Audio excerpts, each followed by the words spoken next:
ನಮಸ್ಕಾರ ಸ್ನೇಹಿತರೆ, ಇದು ಪಾರ್ಟ್ 2 ವಿಡಿಯೋ. ಶಿಪ್ ಇವತ್ತು ಚೈನಾದಿಂದ ಡಿಪಾರ್ಚರ್ ಆಗಕ್ಕೆ ರೆಡಿ ಆಗ್ತಾ ಇದೆ. ನಾನು ನಿಮಗೆ ತೋರಿಸ್ತೀನಿ ನಾವು ಏನೆಲ್ಲ ಪ್ರಿಪರೇಷನ್ ಮಾಡಬೇಕು ಅಂತ ಇದೆ. ನಾವು ಇವಾಗ ಡಿಪಾರ್ಚರ್ಗೆ ರೆಡಿ ಆಗ್ತಿದ್ದೀವಿ. ಮೇಲೆ ನೋಡ್ತಿದ್ದೀರಾ ಚೈನಾ ಫ್ಲಾಗ್ ಕಾಣ್ತಿದೆ. ಯಾಕಂತ ಹೇಳಿದ್ರೆ ನಾವು ಇವಾಗ ಚೈನಾದಲ್ಲಿದ್ದೀವಿ. ನಾವು ಶಿಪ್ ಯಾವ ಕಂಟ್ರಿಯಲ್ಲಿ ಇರ್ತೀವಿ ಆ ಕಂಟ್ರಿ ನ್ಯಾಷನಲ್ ಫ್ಲಾಗ್ ಹಾಯ್ಸ್ಟ್ ಮಾಡಬೇಕು, ಅದು ರೂಲ್ಸ್ ಆಗಿರುತ್ತೆ. ನೋಡಿದ್ರಲ್ಲ, ಹಿಂದ್ಗಡೆ ಎಲ್ಲ ಲೋಡಿಂಗ್ ಕಂಪ್ಲೀಟ್ ಆಗಿದೆ. ಇದೇ ತರ ಫಾರ್ವರ್ಡ್ ಮುಂದ್ಗಡೆನೂ ಲೋಡಿಂಗ್ ಆಗಿದೆ.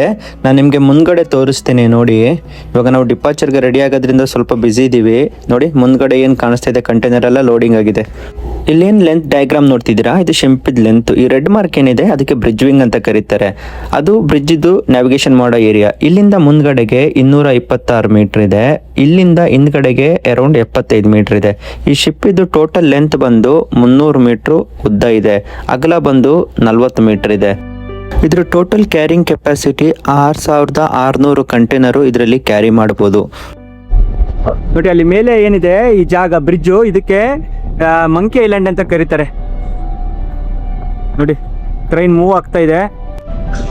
ನೋಡಿ ಆಲ್ಮೋಸ್ಟ್ ಎಲ್ಲ ಲೋಡಿಂಗ್ ಕಂಪ್ಲೀಟ್ ಆಯ್ತು. ಅದು ಕ್ರೈನ್ ಹೋಗ್ತಾ ಇದೆಯಲ್ಲ, ಟ್ರಕ್ ಎಲ್ಲ ಕಾಣಿಸ್ತಾ ಇದೆ ನೋಡಿ. ಇದು ಯಾರ್ಡು ಕಂಟೈನರ್ ಯಾರ್ಡು. ಅಲ್ಲಿಂದೆಲ್ಲ ಕಂಟೈನರ್ಸ್ ಬಂದು ನಮ್ಮ ಶಿಪ್ಪಿಗೆಲ್ಲ ಲೋಡ್ ಆಗಿದೆ. ಶಿಪ್ ಫುಲ್ಲು ಕಂಟೈನರ್ಸ್ ತುಂಬಿದ್ದೀವಿ ನಾವು. ತುಂಬಿ ಶಿಪ್ ಹೊರಡುವಂತ ಎಲ್ಲ ತಯಾರಿ ಆಗ್ತಾ ಇದೆ. ಅಲ್ಲಿ ರೆಡ್ ಫ್ಲಾಗ್ ಏನು ಕಾಣಿಸ್ತಾ ಇದೆ, ಪ್ಲೈನ್ ರೆಡ್. ಇದ್ರ ಅರ್ಥ ಏನು ಗೊತ್ತಾ, ಈ ರೆಡ್ ಫ್ಲಾಗ್ ಹಾಯ್ಸ್ಟ್ ಮಾಡಿದ್ರೆ ಶಿಪ್ಪಲ್ಲಿ ನಮ್ಮ ಶಿಪ್ಪಲ್ಲಿ ಡೇಂಜರಸ್ ಕಾರ್ಗೋ ಇದೆ ಅಂತ ಅರ್ಥ. ನೋಡಿ ಚೈನಾದ ಯಾರ್ಡು ಎಷ್ಟು ದೊಡ್ಡದಿದೆ. ಇದು ಚೈನಾದ ನಂಚ ಅಂತ ಹೇಳೋ ಒಂದು ಪೋರ್ಟು. ನೋಡಿ ಟ್ರಕ್ಗಳೆಲ್ಲ, ಮನುಷ್ಯರೆಲ್ಲ ಎಷ್ಟು ಸಣ್ಣದು ಕಾಣಿಸ್ತಾ ಇದ್ದಾರೆ. ಶಿಪ್ಪಿಂದ ಮೇಲಿಂದ ನಿಂತರೆ ಯಾರನ್ನೂ ಕಾಣೋದು, ಎಲ್ಲ ಸಣ್ಣದಾಗಿ ಕಾಣಿಸ್ತಾರೆ. ಇಷ್ಟು ಕಂಟೈನರ್ಸ್ಗಳು ಲೋಡ್ ಆಗಿದೆ ಇಲ್ಲಿ. ಯಾರ್ಡು ತುಂಬ ದೊಡ್ಡದಿದೆ. ಅಲ್ಲೆಲ್ಲ ಸಿಟಿ ಏರಿಯಾ, ಅಲ್ಲಿ ಕಾಣಿಸ್ತಾ ಇದೆಯಲ್ಲ ನಂಚ ಸಿಟಿ ಅದು. ನೋಡಿ ಇಲ್ಲಿಂದ ಕೆಳಗೆ ಎಷ್ಟು ದೊಡ್ಡದಿದೆ. ಅಲ್ಲಿ ಲೈಫ್ ಬೋಟ್ ಕಾಣಿಸ್ತಾ ಇದೆಯಾ, ಅಲ್ಲಿ ನೋಡಿ ಅದಕ್ಕೆ ಲೈಫ್ ಬೋಟ್ ಅಂತ ಕರೀತಾರೆ. ಸೊ ಇಷ್ಟು ಬೇರೆ ಶಿಪ್ ಹೋಗ್ತಾ ಇದೆ. ಕ್ರೈನು ಲೋಡಿಂಗ್ ಆಯಿತು, ಮೂವ್ ಆಗ್ತಾ ಇದೆ ಕ್ರೈನು. ಅಲ್ಲಿಂದ ಆಪರೇಟ್ ಮಾಡ್ತಾರೆ. ಅಲ್ಲಿ ಏನು ಕಾಣಿಸ್ತಾ ಇದೆ ಆ ಕ್ಯಾಬಿನೆಟಿಂದ ಆಪರೇಟ್ ಮಾಡ್ತಾರೆ.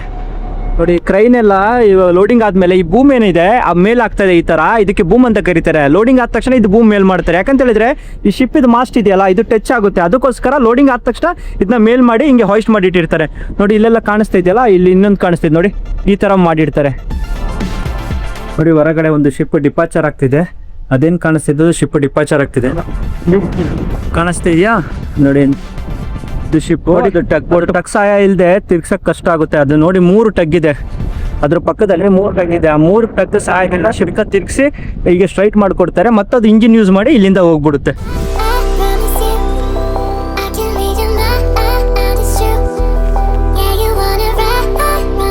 ಇಲ್ಲಿ ಚೈನಾದ ಬ್ರಿಡ್ಜ್ ಎಲ್ಲ ಕಾಣಿಸ್ತಾ ಇದೆ. ನಾವು ಇವಾಗ ಡಿಪಾರ್ಚರ್ಗೆ ಹೊರಡ್ತಾ ಇದ್ದೀವಿ. ಇವಾಗ ನಾನು ಬ್ರಿಡ್ಜ್ ರೆಡಿ ಮಾಡಬೇಕು. ನ್ಯಾವಿಗೇಷನ್ ಇಕ್ವಿಪ್ಮೆಂಟ್ ಎಲ್ಲ ನೋಡಿ, ಕಂಟೈನರ್ಸ್ ಎಲ್ಲ ಲೋಡ್ ಆಗಿದೆ. ಇನ್ನು ಆಲ್ಮೋಸ್ಟ್ ಇನ್ನೊಂದು ಅರ್ಧ ಗಂಟೆಯಲ್ಲಿ ಪೈಲಟ್ ಬರ್ತಾರೆ. ಪೈಲಟ್ ಬಂದರೆ ಇಲ್ಲಿಂದ ಡಿಪಾರ್ಚರ್ ಆಗ್ತೀವಿ. ನಾವು ಯಾವುದೇ ಕಂಟ್ರಿಯಿಂದ ಡಿಪಾರ್ಚರ್ ಆಗುವಾಗ ಪೈಲಟ್ ಕಂಪಲ್ಸರಿ. ಪೈಲಟ್ ಇಲ್ಲದೆ ನಮಗೆ ಡಿಪಾರ್ಚರ್ ಆಗಲ್ಲ. ಶಿಪ್ ಡಿಪಾರ್ಚರ್ ಆಗಬೇಕಂತ ಹೇಳಿದ್ರೆ ಮೋರಿಂಗ್ ರೋಪ್ಸ್ ಎಲ್ಲ ಕಾಸ್ಟ್ ಆಫ್ ಮಾಡಬೇಕು. ನಾನು ನಿಮಗೆ ನೆಕ್ಸ್ಟ್ ಪಾರ್ಟ್ 3 ವಿಡಿಯೋದಲ್ಲಿ ಕ್ಲಿಯರ್ ಆಗಿ ಎಲ್ಲ ತೋರಿಸ್ತೀನಿ. ಮೋರಿಂಗ್ ಆಪರೇಷನ್ ಹೆಂಗ್ ಮಾಡೋದು, ಡಿಪಾರ್ಚರ್ ಹೆಂಗ್ ಮಾಡೋದು ಅಂತ. ಚಾನಲ್ನ ಸಬ್ಸ್ಕ್ರೈಬ್ ಮಾಡೋಕ್ಕಂತ ಮರಿಬೇಡಿ. ಏನಾದರೂ ಡೌಟ್ಸ್ ಇದ್ರೆ ಕಮೆಂಟಲ್ಲಿ ತಿಳಿಸಿ. ಸರಿ, ಹಾಗಾದ್ರೆ ಸಿಗೋಣ ನೆಕ್ಸ್ಟ್ ವಿಡಿಯೋದಲ್ಲಿ. ಬಾಯ್.